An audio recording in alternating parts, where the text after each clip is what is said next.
This is the final book in our series, Reformation and Revival. This week, we're taking a look at The Great Awakening by Joseph Tracy. This is a 453-page book. Tracy bases most of this book on first-person accounts and heavily uses more than a dozen large sources and then distills them into this book. Tracy also walks us through many of the revivals during the Great Awakening and emphasizes that it did not all take place in one time or in one town. Tracy also packs so much information into smaller sized chapters, which does make it very accessible and readable, even though it's written in a very academic way. A few things stood out to me about revival as I read this book. For one thing, there is always strong and constant prayer. On page 111, it says this: "This was not only a prelude, but a preparation for the burst that was to follow. It made him feel the worth of religion and man's need of it. It brought his mind into close, agonizing contemplation of whatever is most powerful in divine truth. It drove him to prayer, to reliance on a wisdom and strength more than human. It at once summoned, guided, and strengthened all of his powers." And again, on page 140, they turned their meetings for vain mirth into meetings for prayer. On page 170, religious societies were now set up in several parts of the town to be held weekly, and reading, praying, singing praises, and speaking to one another of their particular experiences were frequently means of enlargement of heart, and some were by this means brought under conviction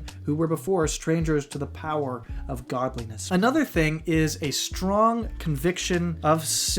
Page 101 says, "His heart was dead at first, and he had but little freedom. But before he finished, the word came with such a demonstration of the Spirit that great numbers were very much melted down." It is this great conviction of sin. Again, on page 117, "Upon Mr. Whitfield's leaving us, great numbers in this town were so happily concerned about their souls as we had never seen anything like it before, except at the time of the general earthquake. And their desires were excited to hear ministers more than ever, so that our assemblies, both on lectures and Sabbaths, were surprisingly increased." And then also an understanding of the need for the Holy Spirit. You cannot have a great awakening or a revival without an understanding of your need for the Holy Spirit. Pages 40 and 41 says, "But the Holy Spirit leads men into truth, not in a way which renders mental effort on their part unnecessary, but in a way which rouses them to think and brings their thoughts to a safe result." You must understand the need for the Holy Spirit. And then finally, a strong view of Christ. Every single one of these revivals that are true and authentic